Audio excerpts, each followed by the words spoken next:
Among the many things that have never made much sense is how a civilization that's been around since ancient times, that's been at the heart of ancient trade and cultural circulation, and that today remains at crossroads in global interest, how such a society gets to be remembered as being nothing more than camel herders. For me, that's never made much sense. And the thing is, the more that I reflect on this claim that Somalis haven't been anything more than camel herders for thousands of years, the more it falls apart because it doesn't survive basic logic, geography, history. Let's start with something simple. A lack of evidence or an absence of evidence isn't evidence itself. Simply because we don't have the written records today doesn't mean that they never existed. Paper rots, libraries burn, wars wipe out archives, colonizers decide which bits of histories get to be preserved.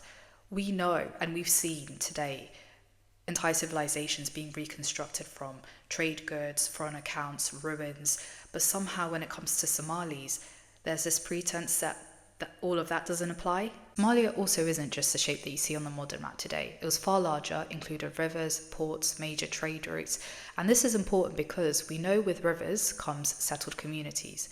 Settled communities means farming. Farming means food surplus, which leads to specialization, which leads to governance, which leads to development. You can see where I'm going with this. You don't have permanent river population for thousands of years and remain stuck as hunter-gatherers or purely nomadic societies. Then we've got to factor in the timeline. Ancient Egyptians were writing about the land of Punt 3,000 years ago.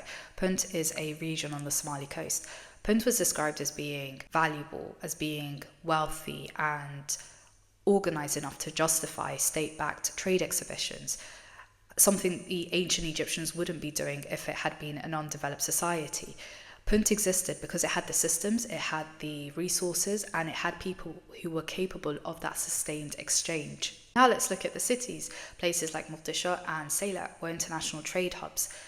Mogadishu is a true melting pot, home to Somalis, Persians, Indians, Arabs, East Africans, and then later on Europeans. Mogadishu was minting its own currency and sat at the center of the Indian Ocean trade. Now we know a purely oral, undeveloped society is not minting its own currency and it's not managing global trade networks because this requires accounting, it requires record keeping, it requires administration, right?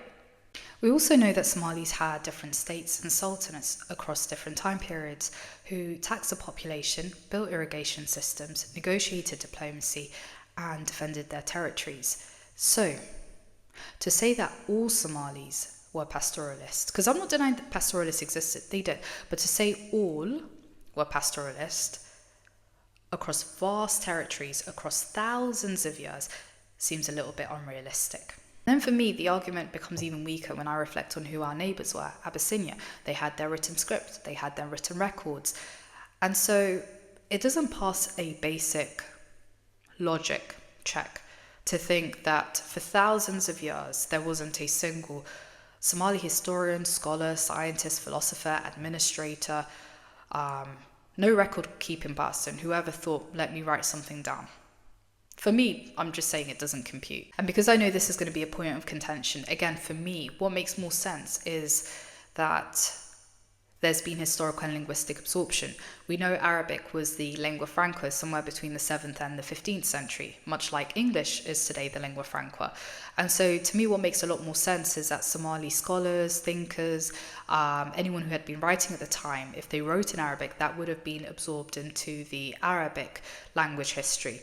And so it wouldn't necessarily be obvious as to what their ethnicity was unless it was explicitly stated. And like I said, English is the lingua franca today. The only difference is we have the digital records, we have the videos, we have the photographs. Because again, if we didn't have that and ethnicity is not explicitly stated, then it'll all kind of fade away.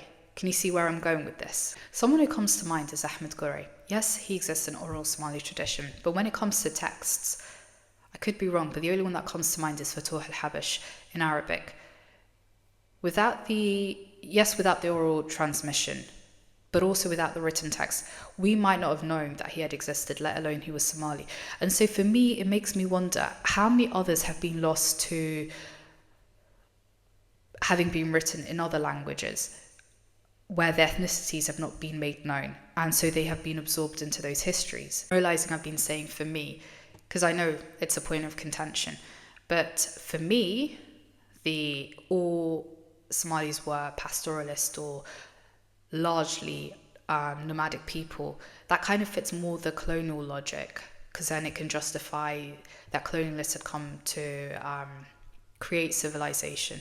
For me, the geography, the trade, the state formation, the urban life, it kind of points to more towards a more complex and a more connected past. And like I said at the beginning, the absence of evidence is not evidence in itself. But yeah, you guys let me know what you guys think in the comments, and I'm looking forward to seeing what you guys think.